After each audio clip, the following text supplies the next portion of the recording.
I heard this quote once, and it said that if you live for people's acceptance, you will die for their rejection. My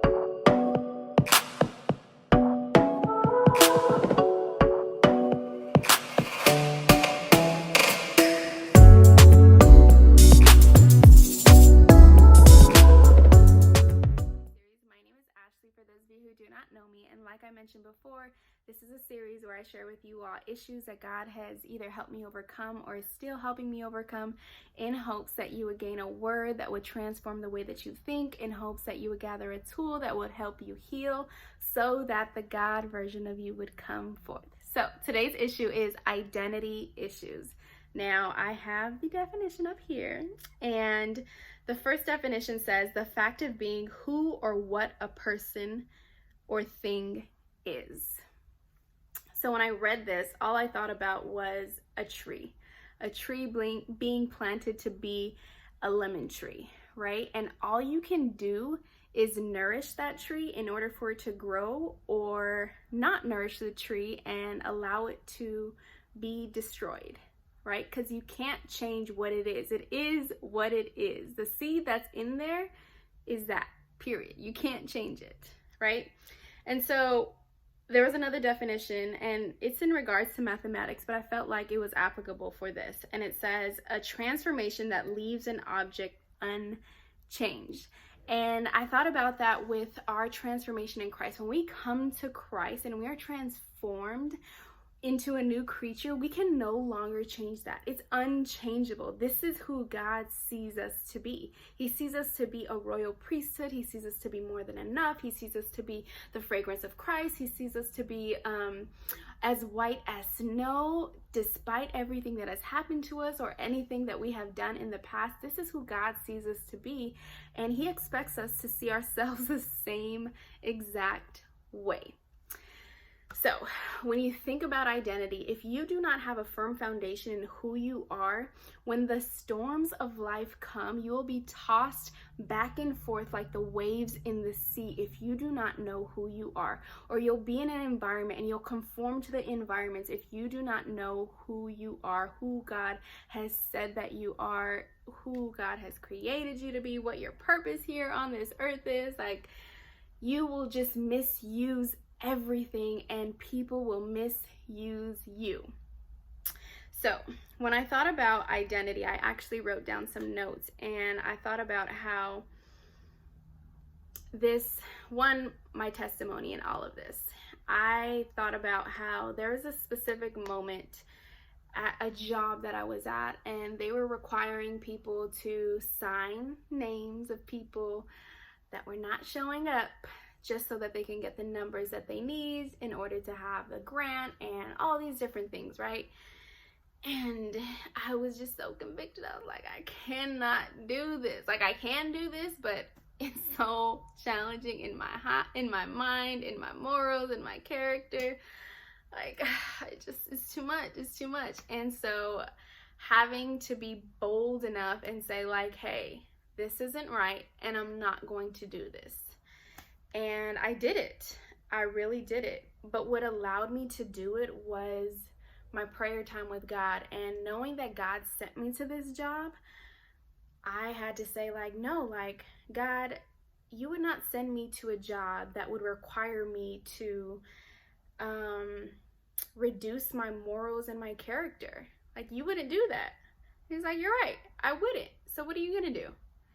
And so having to stand up and be bold enough and be like, no, like, I can't do this. And I can't do this because this is not who I am. I do not write down multiple people's names so that I can get numbers, right? And so when I think about identity, you have to ask yourself, if I didn't have X, Y, and Z, who would I be?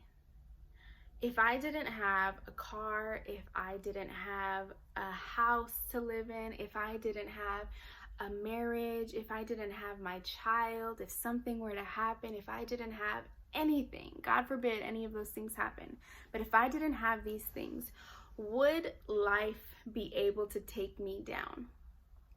Because I don't know who I am outside of these things. One of the things that I was super proud of for myself over this last year. It's actually been a year since I have not had a car. And I had a car since I was like 17, 18, right? And it's kind of like, I felt like it's something that you need to have in the culture to be able to be accepted. Like, if you don't have a car, you ain't got your life together. All these different things. And that was really one of my fears when I had first like sold my car, because it was doing way too much. It was causing me too much stress to even have it in the driveway. But choosing to not have a car and be scared that like, oh, what are people gonna think about me? And like all these different thoughts come up, and just having to like sit down, like, no, this is not true. This is not who you are. You're not defined by your car. Like, this is a great opportunity to see like where you actually are in this process. And I was so happy because I did not find my identity in my car. Like, I was willing to like hit up people like, hey, can you give me a ride here? Willing to like get Uber, willing to take the bus, like willing to do all these different things, because this material thing did not define who I was, right? And another thing that I recognize, continuing with that thought, like if you get a haircut, if you dye your hair, it does not change who you are, because who you are is still in you. If you haven't done the work, if you haven't got healed, if you haven't chosen to be still and ask yourself like, why am I feeling this way? Why do I believe this about myself? Then nothing is going to change until you do that internal work. Whatever is happening externally does not matter. You can get all the haircuts that you want. It's not going to change who you are.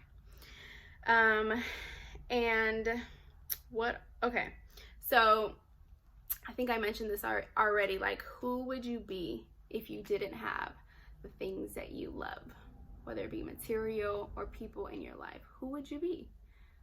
How would you react? What would happen to you if these things would happen, right?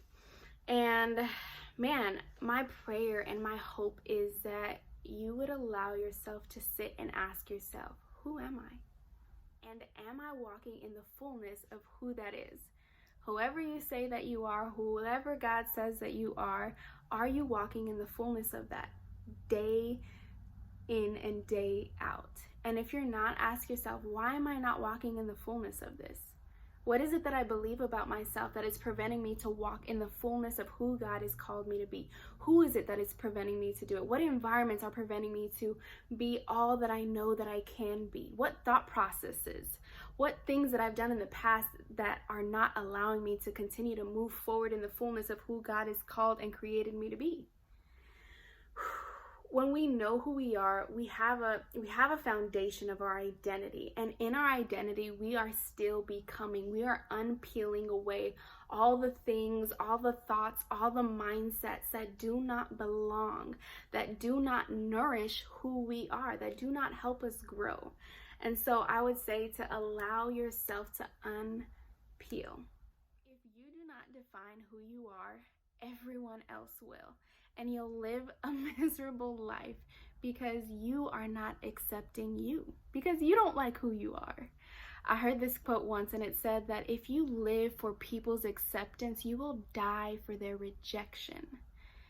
That means that if they don't accept you and one day they reject you, you will be tossed back and forth like the waves in the sea.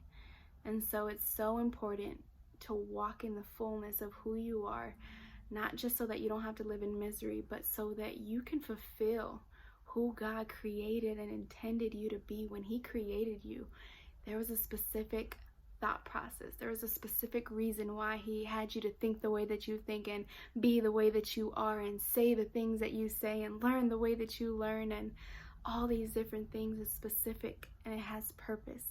So I pray that you would embrace it. All right, you guys. I hope that this blessed you all. I love you guys, and remember that you can do all things through Christ.